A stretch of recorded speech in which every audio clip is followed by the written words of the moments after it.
All right, what's up, guys? Welcome to another episode of Elite Physique University. We are on episode 79, and we have a really awesome guest here today with us. Before we dive into that and spill who it is, though, how's your guys' week been going, John and Jason? I know, Jason, you're getting ready to move, so how's that?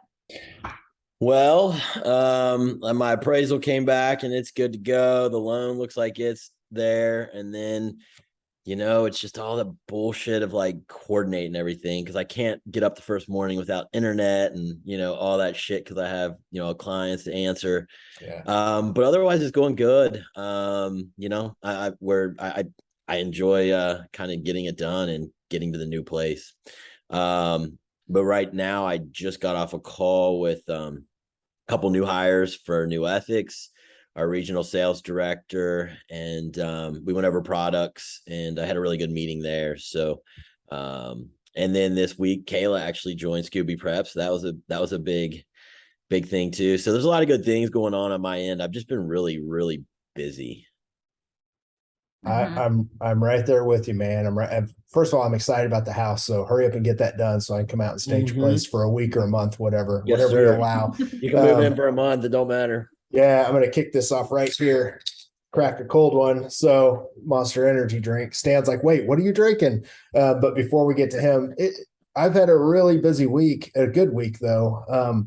Today and yesterday have been nothing but tasting samples for some new stuff that we have coming out. We do have a new premium collagen peptide mix coming out we're super excited about that.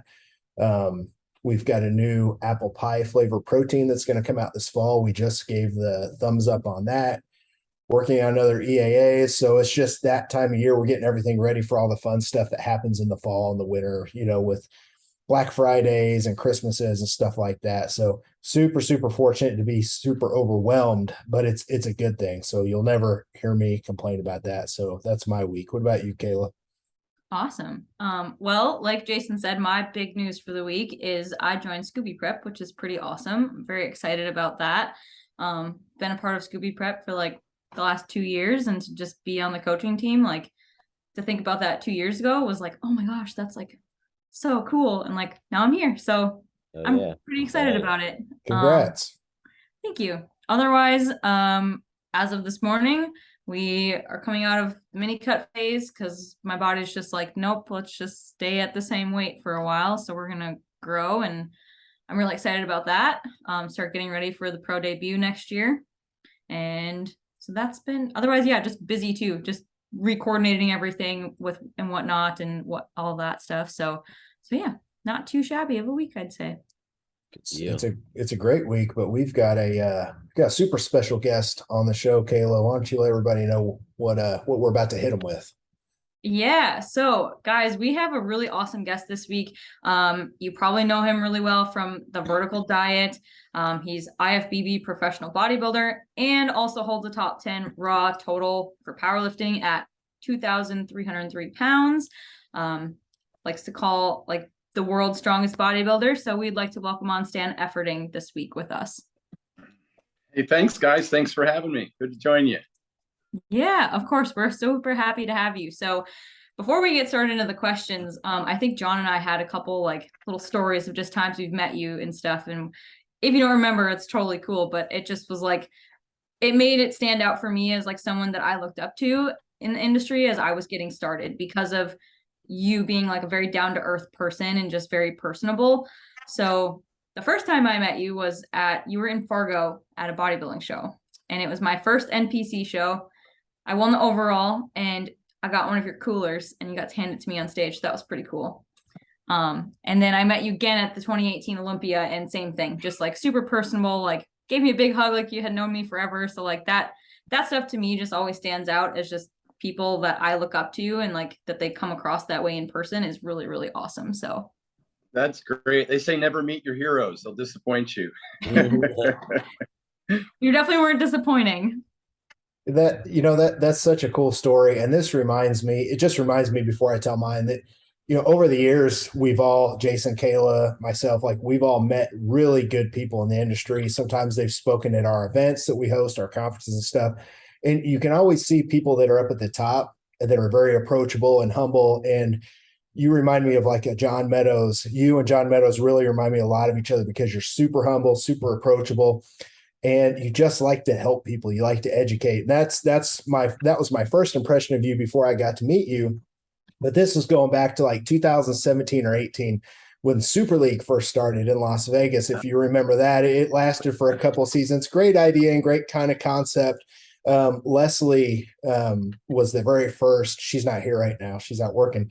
She was the very first pro athlete selected there by Jay, who ran the Super League. So we went out there for a couple times, and you were out there as part of it to help out. And we ended up getting, we still use it to this day, the cooler, and it's pink, right? So Yeah. We got to meet you there, and you were just so down to earth, and we sat and talked to you for about 20 or 30 minutes just about diet and training, and especially powerlifting and bodybuilding mix. So it's fun to have you on the show because as we all get busier, running companies and doing all the things we do, plus coaching on the side, we don't have time to keep up with all the good content being put out. So for me, selfishly, I'm excited to sit back and listen about the vertical diet because I've been just so, you know how it is, you get in your own little world and you just don't have the time to get out and see the good content being put out. Man, I'm excited to hear about what you have because your book's got 550 5-star reviews on Amazon. I'm going to go buy it right after this, but I'm excited just to hear that. So that's kind of my Stan story for the podcast. Thank you, brother. I appreciate it. You bet, man. All right. So, obviously you're like most well-known for like vertical diet, and you came up with this on your own. So we kind of wanted to start by just getting into that and just kind of the principles behind it and why it works so well. Can you kind of give a brief overview of that? When I started training more people, for the longest time, I was just competing and I was running my businesses. And then when all that social media stuff and the YouTube stuff that Mark Bell and I did and all the coverage in the magazines from when I won my pro card and the world's strongest pro bodybuilder, and then I got on Shark Tank, and I just started having lots and lots of people reach out to me, send me DMs and emails, and they kind of they had a lot of questions. And so I just compiled everything I possibly knew into one document or book. I called it the Vertical Diet ebook. And it's really the culmination of everything I've learned from over 30 years of college, competing, coaching, being coached, collaborating with great athletes and great minds in the industry. It's a lot of trial and error, of course, and then bumping that up against the science by recruiting a PhD RDN who was head of dietetics for UNLV. And we sat down for hundreds of hours, and we just dumped ourselves into this thing. It's got over 200 references to peer-reviewed published literature, as well as lots of links to videos and articles. And, a lot of the people that whose I think credentials I respect and information I respect in the industry. And so I put it all together in one document, and that became the Vertical Diet ebook. And I did a presentation in Iceland with Hafthor Bjornsson that became, quite popular, almost 7 million views. And I spent 2 hours going over every aspect of it. And it really kind of popularized it. It went viral and people bought my ebook. And then I started getting tons and tons of questions. I've responded to well over 100,000 DMs in the last 4 years. And, I've traveled all over the world. I've been in 14 countries in all 50 states. I've done more than 200 seminars. I've just gotten so many questions. And every time I get the same question repeatedly, I'll put it into the book. And I came out with the Vertical Diet 2.0. And then after another year or two of questions, I came out with Vertical Diet 3.0, and it just kept growing and growing and growing. So now it's over 225 pages, but it really isn't just diet. I know it's called the Vertical Diet, but it's sleep, hydration, nutrition, training, injury prevention and rehabilitation, obviously blood testing.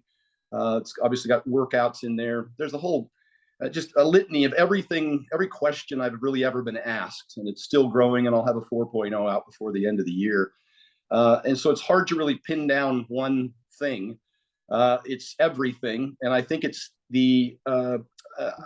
important to recognize that it's really putting together all of these things that make you successful. You can't obviously just do a diet well and not sleep and exercise, and you can't, none of them work by themselves. you kind of got to do it all right if you really want to make progress. And so that's kind of what the vertical diet is. It's everything I know, everything I've learned, every question I've answered, and I put it in the book and tried to make sure that it was current and it was accurate and it was scientific and effective. That's awesome. I think how you said that you put all the aspects of sleep, hydration, training, fatigue management all into that. That's something that we all focus on very highly. And a lot of the other like diets out there are just the diet part. And a lot of people don't understand that that all entails into it to be successful. So I'm excited to hear about how it's like different and like the same in the aspects of like things that we do from like functional health standpoint as well too. So Hey, real quick, we're going to put this in the show notes, Stan. Where's the best place to buy your book? Obviously, it's on Amazon right now. We don't know how soon this episode's going to drop. It'll be decently soon. It's on sale for like $19. But what's the best place or places that they can buy it so we can link it up? Yeah, Amazon, Barnes and Noble, both have it. And then the ebook, which is more comprehensive, and it's the living document, and it has all the references and the links to literature. And it has some more stuff on blood testing and water cutting. This, specific stuff for athletes is in there. Training, workout. The Vertical Diet book, the hard copy that's in Barnes and Noble, is largely nutrition. And then, of course, the ebook covers, a larger amount of stuff. And that's just available at stanefferding.com. You can download the ebook there. It's a username password access. So every time I update it, you get all the previous information. I include it for free to anybody who's bought a previous issue. It's awesome. Yeah, we've got it. We've got it in the show notes there. So if you're listening, you can just check that out after the show if you want to grab it. Cool. So I guess starting with just like kind of the meat and potatoes of it, I guess you could say, is like what foods are typically vertical diet, and like, is there any ones that they should avoid more so? Yeah, let's talk over nutrition. Obviously, the big rock supply. If you want to gain weight, you have to be in a calorie surplus. And if you want to lose weight, you have to be in a calorie deficit. Calories are king. I work with athletes that, like Hafthor Bjornsson and Brian Shaw, that have to eat 7,000+ calories a day to maintain their 400-pound frames. But I also diet professional athletes like Nadia Wyatt, who took third in the Miss Olympia and second in the Arnold, and Tiny Tiff, who was 103 pounds when she set her world record in powerlifting. So I work with on both ends of the spectrum, and the diet is a little different for each individual. Obviously, it's the same foundation. However, it's just different in terms of caloric intake. It kind of evolved from my experience in the bodybuilding, figure, physique, bikini industry, the professional dieters that I started training way back in the late 80s and early 90s. And I found that those diets were very restrictive, particularly for women. As you know, if you go to a typical nutritionist or a guru dieter in the bodybuilding industry, they're going to tell you what to exclude. They tell you to exclude red meat, exclude dairy, exclude fruit, don't eat sodium. They have this whole list of things you're not supposed to eat. And ultimately you walk out of there with, boneless, skinless chicken breast, tilapia, egg whites, protein powders, and broccoli. And maybe a scoop of peanut butter, which turns into a handful or a shovelful. But that was the diet. And unfortunately, it manifested itself in a whole host of different health problems for women, which we know kind of as the female triad, chronic calorie restriction, anemia, osteopenia and osteoporosis, amenorrhea, cessation of menstrual period. And I would commonly see this, just fatigue, depression, skin, hair, and nails drying out, hypothyroidism, and the hair start falling out. And this was very common. It's still to this day, unfortunately, very common. It's become more, I think, important to me as this industry has exploded and the social media has evolved. And a lot of the general population, the soccer moms out there, start following these same programs, thinking that these women are in the, quote unquote, best shapes of their lives, and don't understand the dirty underside of the underbelly of this industry and what's really going on behind the scenes. And so I wanted the diet to be more inclusive for these women in particular. I wanted to make sure that they got the egg yolk in their diet because they need the choline and the biotin for their skin, hair, and nails. I want to make sure they got some red meat in their diet because the iron and B12 and zinc, which would obviously be important for the anemia. I wanted to make sure they got adequate calcium in their diet, which is essential, particularly for women for bone mineral density. And so I left dairy in the diet. And I just started including things that had long since been excluded. There's really nothing that I forbid in the diet per se. I just try and make sure that they include the micronutrients that are important and sufficient protein, obviously, which is, it's commonly been done pretty well in the physique industry. But not a lot of the soccer moms get sufficient protein. And so I really hound on that for, so many reasons that we're all aware of, blood glucose control and, lean body mass retention, strength and metabolism and satiety and the thermic effect and all those things, are so beneficial with respect to protein. So I lead with about a 30% of total calories in terms of protein. Somewhere about a gram of protein per pound of lean weight or goal weight is I think is sufficient to. And then if I switch gears and I want to talk about the guys that are bulking, we used to just do the dirty bulk. We would eat pizza, pasta, pancakes, burritos, restaurants, just whatever it took to get enough calories to grow. And unfortunately, and I experienced throughout my career, and I should interject here and mention that I competed in both bodybuilding and powerlifting for nearly 25 years. So I bulked up to over 300 pounds to become the best powerlifter I could be, and obviously got fat along the way. And then I dieted down to single digit body fat to compete on an IFBB professional stage. I've gained and lost, albeit intentionally, over 1,000 pounds throughout my career. I've learned a lot on both ends of the spectrum along the way, a lot of mistakes that I made. And so what often I see in guys that are bulking with the dirty bulks and the excessive calories and too much saturated fat is they start experiencing metabolic syndrome. And that's fatty liver, high lipids, high blood pressure, all the things you want to avoid to be able to, to live long and to have a long career and be healthy. And so, I intervened on their behalf, and I started using a lower saturated fat diet that was high in protein, obviously, and included things that are important for their liver, like choline is very important.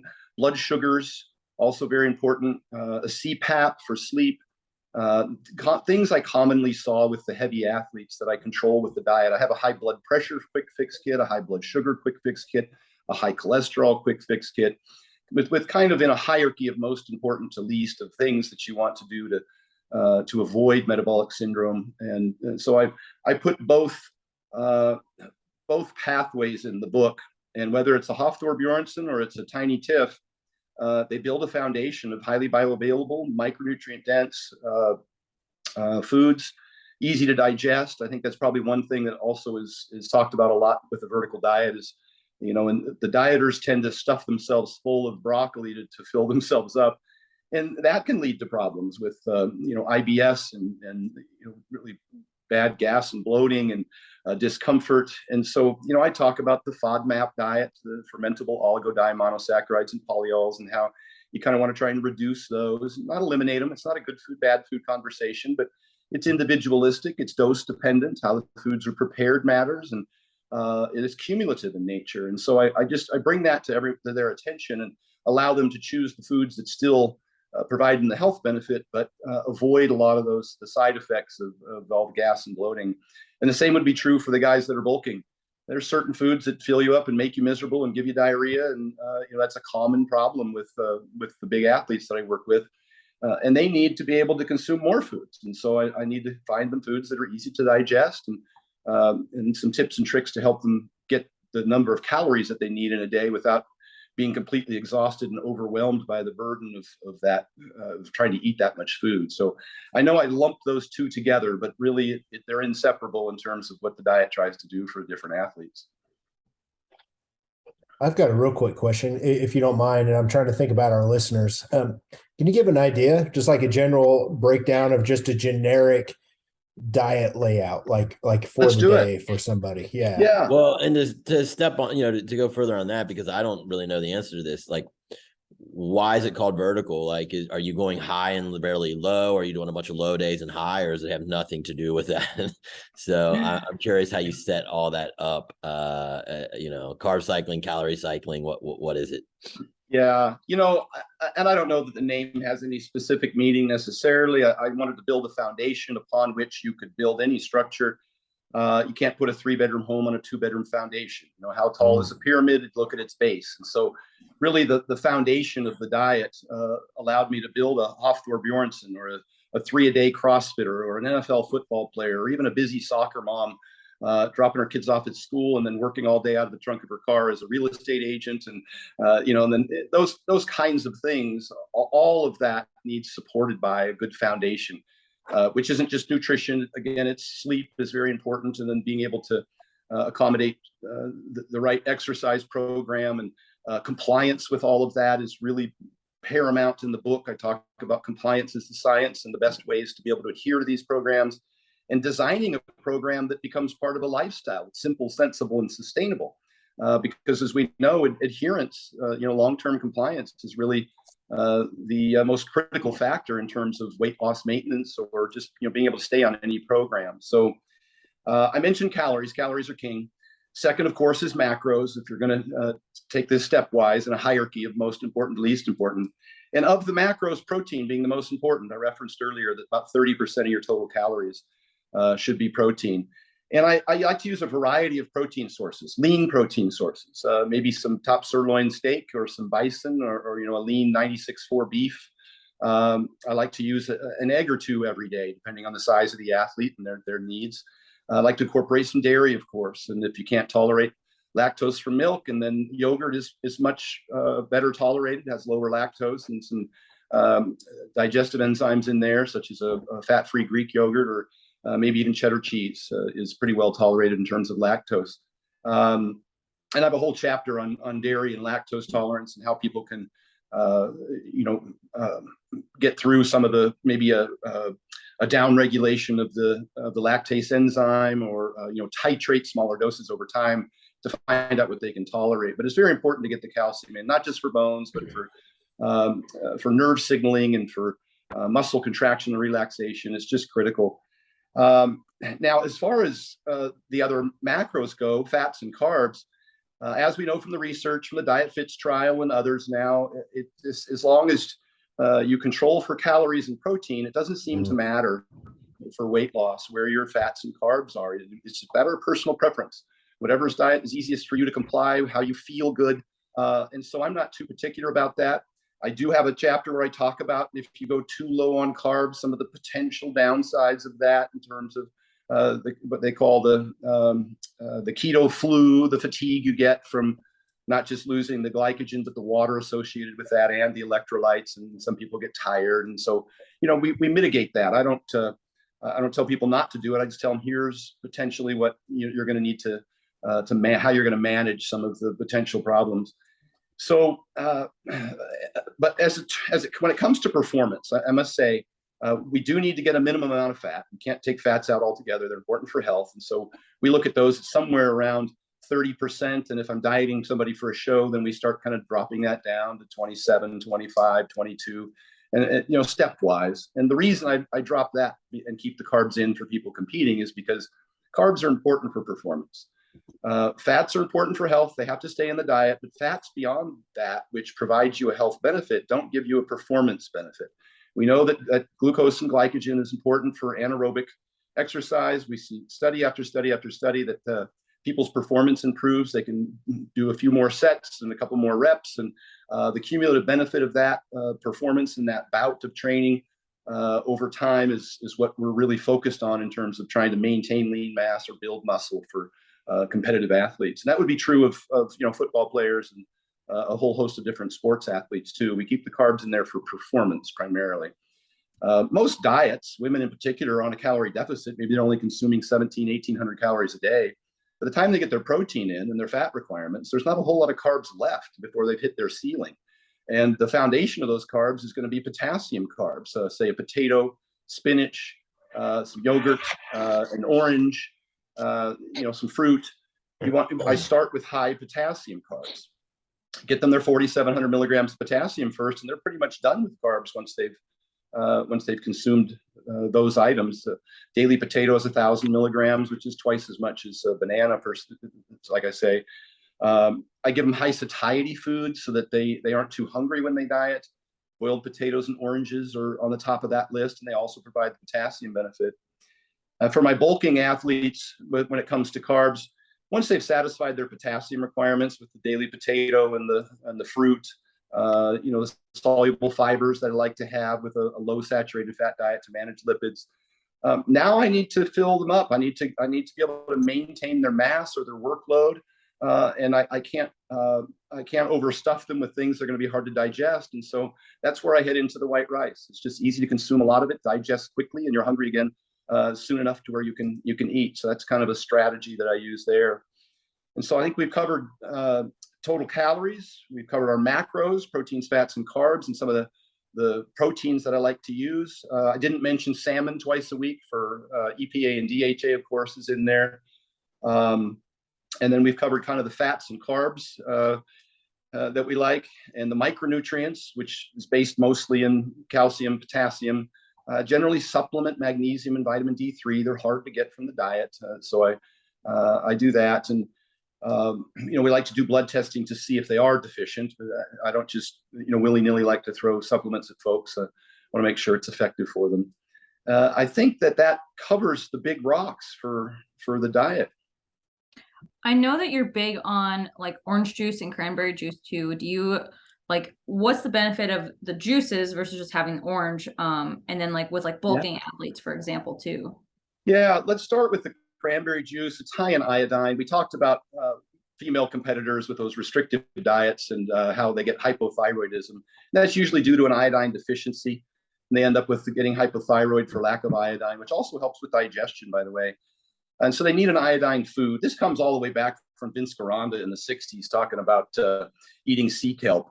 I just don't know how many people are going to eat sea kelp. And so, again, keeping with the simple, sensible, and sustainable, I have to find a diet that you enjoy and fits your lifestyle. So cranberry juice, very high in iodine. 150 micrograms a day is the RDA. We sweat out iodine, and our active individuals sweat quite a bit. So I like to get maybe 2 to 3 times that, somewhere around 300 to 600 micrograms a day. Some people may need a full milligram, but I can get that from just 3 to 6 ounces of cranberry juice daily. So that's the purpose of the cranberry juice for iodine. As far as the orange juice goes, I mentioned earlier that I like to get high potassium foods, which is potatoes and fruit and yogurt. For people who are dieting and need satiety, the satiety benefit, I use oranges. They're really high on the satiety index, right up there with boiled potatoes. You just stay full longer. Your perception of fullness, of satiety is better. So those are just small strategies, tools that we use in our toolbox to improve adherence. But for people who are trying to gain weight, I don't want to stuff them full of too many high satiety foods. So I go with the orange juice for a few reasons. I've noticed that just a small amount, maybe 4 ounces. I've noticed that it helps with appetite. I've noticed that it reduces AST, ALT in some of my athletes. That's your liver enzymes. I experienced that through blood testing. I've had over 150 blood tests throughout my career. And when some of the bigger athletes get near competition, they might start to lose appetite because of an elevation of liver enzymes for one reason or another. Generally, it's performance-enhancing drugs, orals in particular, will hit the liver pretty hard, and so they lose their appetite. So I use little strategies. I mentioned the white rice. I'll sprinkle a little dextrose on it just so people can get their calories in. But I have to get that liver healthy if I want people, both for long-term health, but also in terms of performance, the ability to eat the calories. We do that in one way, as I mentioned earlier, by getting sufficient choline. Choline helps prevent and reverse fatty liver disease. We try and avoid too many saturated fats. We keep those under 10% of total calories. And we do that with lean meats and like I said, fat-free Greek yogurt and, say a bison or 96.4 beef and some chicken, of course. But the orange juice also seems to help with metabolism and appetite. It raises your body temperature and you're just hungry again sooner. And that's kind of one of the things that I have to focus on for big athletes that have to eat a lot of food. They just tend to be overwhelmed with, trying to get enough calories in or being hungry when they're supposed to eat their next meal. And that probably one of the biggest things that I do for a lot of the big athletes is just make it easier for them to do what they need to do. Hofthor, had to eat a ton of calories. Brian Shaw, a week after he started the diet, called me up and he said, Stan, he said, I'm hungry. He goes, I haven't been hungry in years. And that was just from the foods that I selected. I have a good video on YouTube called 14 Tips to Improve Your Appetite. And those are in the book and the ebook as well. But these are just strategies that I use for people that are bulking. And that might be a long explanation, but I know people tend to associate fruit juice with sugar and fructose and, start to scream and yell about fatty liver. But it just isn't supported in the literature. And I think that it's been demonized. We also have plenty of studies to show that in a hypocaloric diet, fructose, high fructose corn syrup, sugar of any sort doesn't have any adverse effects on the liver until you get a significant excess. And that would be true of any calorie. I like the fact that you pointed out you really like to pay attention to two main things for most people, and that's total calories and protein. And I've dabbled with that a lot over the last few years with some people that I know are going to track their calories and their macros close, right? So they can kind of play with the carbs and fats. And maybe if one day they want to have more carbs, if they're dragging, or one day they want to have more fats, as long as they get their total calories and protein in, it's really kind of splitting hairs. Do you take that approach with your athletes that are getting on stage? Because that's one thing I haven't done, and it's not out of fear. It's just because most of my athletes want me to tell them exactly what to eat. Have you let them have that freedom selecting carbs and fats to get to stage? John, that's a very good point. A lot of my athletes are the same. They're like, Stan, just tell me exactly what to eat. And they want to follow that. And you give them a little rope and they'll hang themselves. And so a few things on that note. If it fits your macros was a popular term that I think was coined by either or in combination by Layne Norton and Alan Aragon some many years ago. And then it got bastardized into Pop-Tarts and protein powder. People just completely went full Monty on if it fits your macros. It was really never intended to be that way. So Layne and Alan both now talk about flexible dieting, which has a little more I think structure to it. And they talk about maybe an 80-20 in terms of whole foods to processed foods is what I'll say, not good foods, bad foods. And as long as you're, again, meeting your caloric allotment and getting sufficient the macros that we desire, which we covered as protein at 30% and fats somewhere around that, and the sufficient carbs. I'll say this on that point, and I'm a little particular about athletes in particular, and you talked about a competitor, getting sufficient carbohydrates, because the training stimulus is so important for maintaining or gaining lean mass, which is ultimately the holy grail for sports performance, and certainly for any physique sport. If their performance in the gym starts to suffer and decline, I know they're losing muscle tissue, and that if they lose strength or just can't perform the same amount of reps and sets and volume, I focus on that very aggressively. Now, I do know as the calorie deficit and the weight loss starts to get closer and closer to competition, you'll lose some muscular endurance, but I don't want you to lose too much strength. I'm okay if you do one less set, but I'm not okay if you get really, really weak, because then I think that could be directly seen in a loss of lean muscle tissue. So I hope that specifically answers the question. But I am focused on, for competitors, a very specific macro. And I'd also say this for people that are dieting, and I touched on it earlier. When you're in a calorie deficit, you have less room to be flexible and still satisfy your protein requirement and your micronutrient requirements. And if you're doing the Pop-Tarts and protein powder, where's your iron? Where's your calcium? Where's your potassium? I need to build that foundation first, and then whatever's left over, knock yourself out. But I find there's not a whole lot of calories left over for most of the weight loss diets. And that might just be something that you can have small amounts of, maybe just to prevent binging. But I have a hard time programming in any significant amount, because most of that stuff's pretty calorie dense. Do you like to program like a day of high calories, a free meal? What's your kind of thoughts on how that falls into the vertical diet? Like some day to feed up, or to hit maintenance, or to fill back out and just have more energy. Is there somewhere in there for that? Yeah, we try and put about 60% of the calories around the workout, and that would be kind of the only real. And I also would like to leave a little bit of carbs for dinner, because I find that as people lose weight, their sleep is adversely affected. When you get down into the keto range, you'll find that your adrenaline goes up and cortisol goes up, and a little hard to sleep. Maybe you wake up with a elevated fasted glucose. Those kinds of things that I commonly see. And so I try and at least find out if that's happening, and then offer some sort of arrangement so they can have a solution.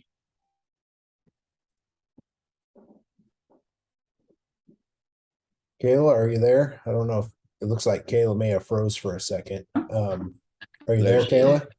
Sorry. Oh, my you're good. thing is getting all like splotchy. I don't know why, but anyways, no, that was awesome. But any other questions, I guess, before I move on? Nope. Go ahead. We're good. Yeah, she's freezing up, so it's okay. I've got the show notes in front of me. So, Stan, I know you're real big. Kayla's got this in the notes on water and salt. So, why is that so important? Because so many people demonize water towards the end of, you know what I mean, for peak week. We're not necessarily talking about that, but, you know, when people go a little low carb, insulin's lower, salt retention, you kind of alluded to that earlier. You start to excrete salt. Why is that so important to control and make sure you're getting adequate amounts? You know, and let's be specific. We're talking about athletes here. Squat University just posted a video where I was talking about athletes, but it was a 30-second clip that was kind of clumped together. And everybody in the comments was going apeshit about how it can raise blood pressure and it's not good for, you know, talk to your doctor, blah, blah, blah. This kind of advice isn't intended for the general public. I will say this for the general public. If you have salt sensitivity or hypertension, then you should be reducing your sodium intake. You should be doing a host of other things that are even more important as well, like sleep apnea resolution can lower systolic blood pressure by 10 to 20 points, getting sufficient potassium, obviously exercise, weight loss. There's a whole host of lifestyle behaviors that you should be implementing long before sodium reduction becomes all that big of an influence. But that's only about 30% of the population. The rest of the population doesn't seem to be affected by anywhere from 3.3 to 5 grams of sodium a day. Not till you get north of 6 or 7 grams of sodium a day do you start to see kind of a linear increase in health problems. But it's not nearly as significant as it would be for a hypertensive. And there's also somewhere between 5 and 15% of the population that's reverse salt sensitive. And if they get their salt too low, then they'll have low blood pressure and dizziness. I've had clients that have this problem when they're trying to follow a DASH diet, and they'll get up off of the leg press and have to hold on to something because they're dizzy. And so a little bit of experimentation needs to take place to work with their doctor. And sometimes we do incorporate sodium into their diets, and they just feel a lot better. And so long as their blood pressure isn't elevated. Sodium only seems to be a health problem in those people for whom it raises blood pressure. And it's the blood pressure elevation over time that increases cardiovascular disease risk. But salt by itself doesn't appear to have any other issues unless huge excesses occur, in which case stomach cancer. But we're talking about 20, 30 plus grams a day, which is an enormous amount, but not atypical to what the Japanese have consumed for many, many decades or hundreds of years, because they would preserve all of their fish in salt as we did prior to refrigeration. So let me get to the athletes. When we're talking about athletes generally tend to sweat out about 2 to 2.5 grams of sodium per hour on average. I've worked closely with the people from Dr. Sandra Godek's group, the Heat Institute. She's a PhD in thermoregulation and hydration. They do sweat testing on a bunch of the NFL football teams, and they send me sweat test patches. And I gave them to a bunch of my athletes, John Jones and Brian Shaw and Hoff Thor and others, Ben Smith, the former CrossFit national champion. So we can actually see how much they sweat out per hour. And Lane Johnson sweats out 5 grams of sodium per hour. Wow. Now that has to be replaced for performance. And so on more than a few occasions, I've cramped up once in the middle of a powerlifting meet so bad I thought I had to go to the hospital. And fortunately, Jesse Burdick had an entire tube of NuEthix tablets, and I sat there and drank basically salt water for half an hour straight in order just to be able to finish the meet. Same thing happened to Larry Wheels some years later when I was there with him, and we did the same thing. I've had a lot of athletes. Ben Smith suffered from heat stroke in training one early summer in New York, and we had to get Sandra Godek's group involved in getting that taken care of before CrossFit Championships. So we're talking about a group of people who sweat every day, and you should pay attention and restore. Plus, a lot of these athletes aren't eating, nor do I eat, fast food or processed food, which is where 70% of your sodium comes from. If you're eating Pringles and fast food, you probably don't need to add salt to your diet. But, we in the fitness industry, we generally eat a lot of whole foods. We eat pretty, quote unquote, clean. And so adding some salt back into your diet is, I think, not only I think it's essential. And, for performance in particular, if you're sweating and eating, a whole foods diet, then you shouldn't be afraid. Like you said, we've demonized salt to the point where I see athletes, tired and underperforming, and their muscles get flat, and they get to the gym and they're just exhausted. A little bit of salt, and all of a sudden, they can finish their workout, and they have stamina and energy and endurance. And it's very important for the training bout, as we discussed in length earlier. That's what I'm focused on. I don't just want them to show up and mull their way through a workout. I want it to be a substantial and significant training session. So I do use sodium. I just salt the food, and it doesn't matter what salt. Pink salt. I like to use iodized salt because of the iodine, as mentioned earlier.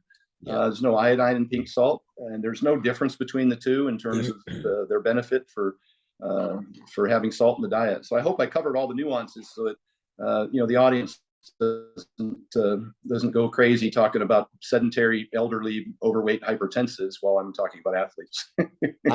There was a coach, sorry guys, my throat's local to me, used to cut sodium from his athletes' programs 12 weeks out. I mean, just decimate it. You're on boiled chicken, you can't add sodium. And most of them were women. And they get to the stage and then gain 30 pounds post-show, not even eating that bad, but they would blow up and their feet and hands look like sausages. It was kind of a very unhealthy practice. I hope he's changed his ways or he's been ran out of business. But, this wasn't that long ago. 10 years. What's sad about that, Jason, is I saw that in 1990. When I was helping someone at the Miss Oregon, and she had restricted salt for too long. 2 days after the show, her edema was so bad she had to go to the hospital and be put on Lasix. It's dangerous. It is dangerous. I don't think sodium should be restricted. I don't think at all. Lane Norton in his book, I'm forgetting the title of it, but he has a book for pre-contest dieting. He talks about the fact, we know that salt and carbohydrates hydrate the muscle, which is what you're trying to show on stage. And there's really no cause to restrict it. The only time I restrict sodium is to help an athlete meet a weight requirement for, say, UFC fighting or bodybuilding or what have you. And even then, only if it's a 24-hour weigh-in. I don't do salt depletions for a same-day weigh-in. And I only cut salt for 48 hours. And during half of that time, I'm pouring water in them to the tune of 2 gallons a day. And so we really only see 1 day of sodium depletion for these guys. And that's an extreme situation. I detail that in the book as well on water cuts and refeeds. Yeah, just real quick, for those of you watching on YouTube, I'll throw this up here. I don't even know if it can be seen or not, but this guy had a massive amount of sodium right before stage. And it's just one of those things to where in the correct time and place, you can get a lot of cell swelling and good things done with sodium. But Stan, I was going to ask you why we're on the sodium thing. You've been around way longer than we have. Jason and I are kind of mid 2000s. Kayla's younger than that. You've been around since the 80s. Low sodium was such a staple back then. And while we're talking about it now, how much have you seen the industry kind of shift away? Do you think things like social media and having more of a platform has helped educate people on some of the mistakes? Because I know Kayla's going to ask you about mistakes with the diet, but how much have you seen like mistakes change from the 80s and 90s to now more of this information age? Have you seen quite a bit of that? Unfortunately not. One thing I did see about 5 years ago, I started to see the really science-based, academically credentialed competitors, the Lane Nortons of the world, the Greg Knuckles, the people from Barbell Medicine, Alan Oregon's, Brad Schoenfeld's. I mean, these guys are just golden. I mean, they're a gift to our industry. We didn't have the internet when I was coming up. I had to learn all these things, but just by trial and error, and of course, seeing other people go through these very difficult times. I had hoped that things would improve because I saw those people, quickly rising to the top, and getting to a lot of conferences and talking to a lot of people and having a big audience. Unfortunately, social media is so big and so broad, and then TikTok came around, and it's just the same nonsense over and over again being repeated. Right. I do like the fact, and I'm very very cautious about that they call people out, because then we don't then generally speaking, people who are giving a lot of disinformation don't hang around for very long because they get scienced by these folks that are, especially those that are doing harm to people, like you said, cutting salt out for 3 weeks before a competition. It's just it's terrible. I was going to say lastly on sodium, the ISSN, the NSCA, and the rest of these organizations have a very have a kind of a position stand with respect to salt, and it's for rehydration. We weigh our athletes before and after training, and for every kilogram or every 2 or so pounds you lose during training, you should drink about 1 to 1.5 liters of water with 500 to 1,000 milligrams of sodium, which is 1 or 2 sodium chloride tablets, and about a 5 or 6% glucose solution. And that's what they recommend post-training, particularly for those people who train twice a day.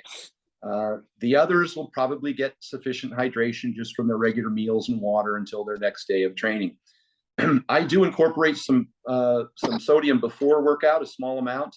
Just a sodium chloride tablet is 400 milligrams with some water and maybe a little OJ, just because I've found that it increases my stamina and endurance. I don't hit a wall. I get into the gym and I just feel like I can do more sets and more reps, and I still have energy, 30, 40 minutes into the workout. So I have been recommending that. But again, it's not a more is better scenario. You take in too much salt, and for lack of a better expression, you're going to piss it out your ass. You're definitely not a good thing. All right. So, like John mentioned, I kind of wanted to go over like mistakes that people often make with the vertical diet. So what do you typically see, happening or people get misinformed about with this? Yeah, I think part of it is that I do recommend low FODMAPs for those people who have IBS, and I don't want it to turn into a good food, bad food conversation, because people always ask me, is this allowed on the vertical diet? And it really kind of depends on how you tolerate certain foods. And I ask that in my questionnaire, favorite foods, and generally people kind of know. I can't eat garlic or onions. I've talked about how I can't eat seed oils. They cause me gastric distress. To canola or soybean oil, I just get diarrhea. And so I avoid those, and I recommend people who have the same problem do that as well. In my book, I put very clearly that it's not a good food, bad food conversation. I came out pretty hard against sea oils, but I expressed my bias. I said, look, I'm biased. They are a poison to me. My biggest problem with them is that the vast majority of seed oils are in ultra processed foods, and we consume 70 to 70%, 75% of our diet is ultra processed foods. So if you are consuming seed oils, then you're probably also consuming too much ultra processed foods. And we know from the Kevin Hall's study that just recently came out that when you're consuming ultra processed foods, you ad libitum tend to eat about 500 extra calories a day, and it's those extra calories that have accumulated and caused the majority of our obesity problem. I'm not afraid of fats, but I do understand that saturated fats can elevate LDL and lead to cardiovascular disease risk. And I think some people think because I have red meat in the diet that it's carte blanche to eat a whole bunch of bacon and ribeyes. And in fact, my diet recommends eating less than 30% of total calories from fat and using lean sources. And lean sources are generally about a third saturated fat. So if say a top sirloin steak has 5 grams of fat, it only has 1.5 grams of saturated fat. So let's do the math.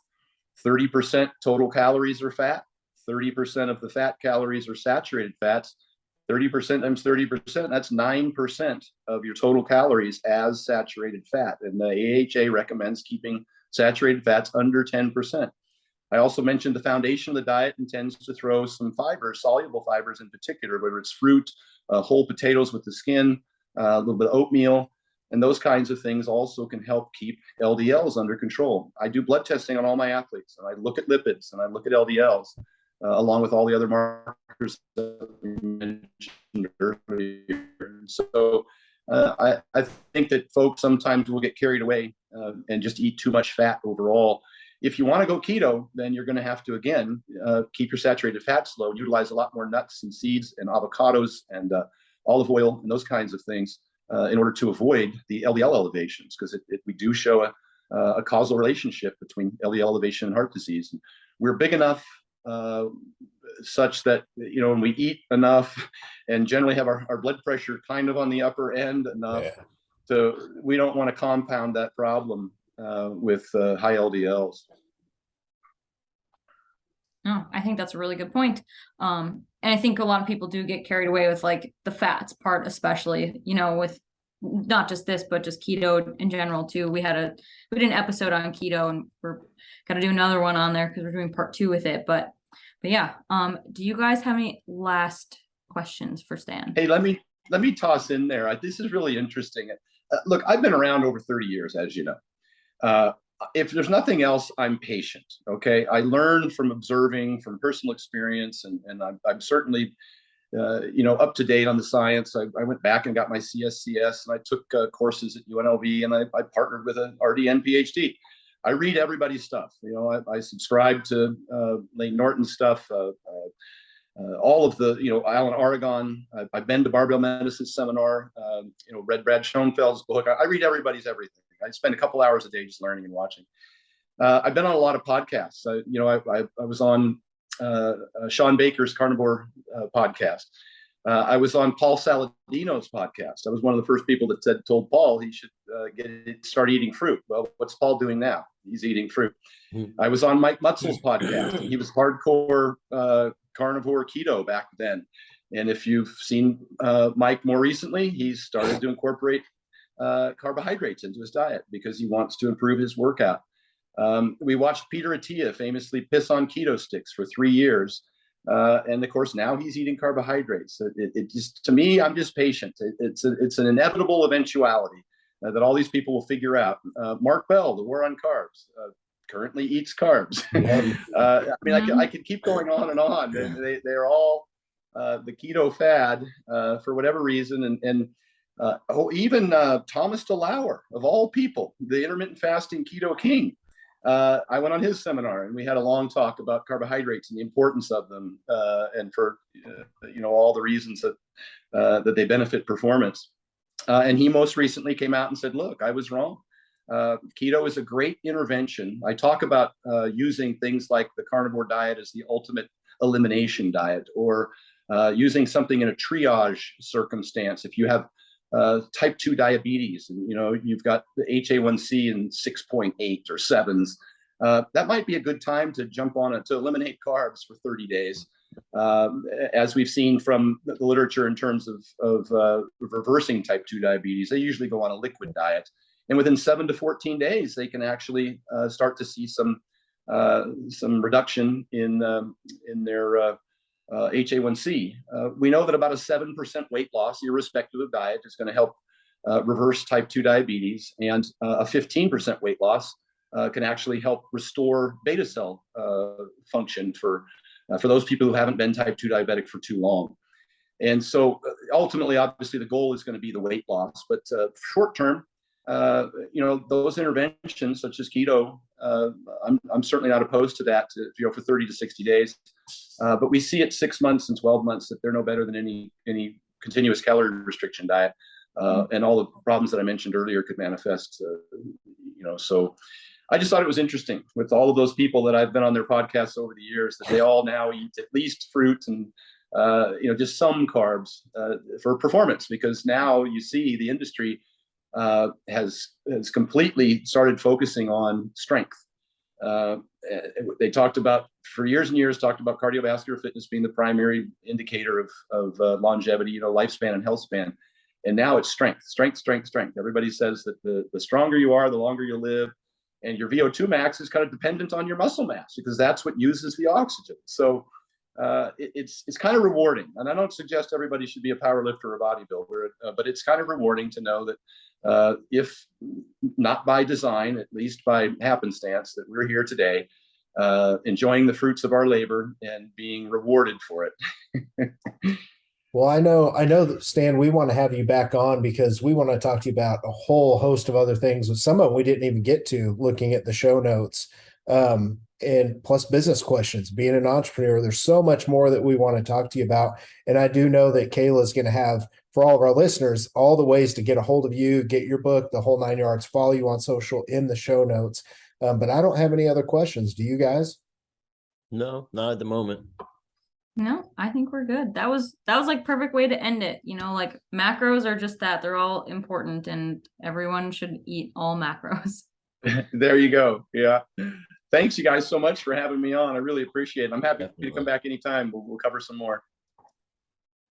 Heck yeah, that would be awesome. So Thank you so much, Stan. We appreciate it a ton. And this is going to be really awesome for our listeners. All right, guys. All right. See you. Take care. Bye, guys. Bye.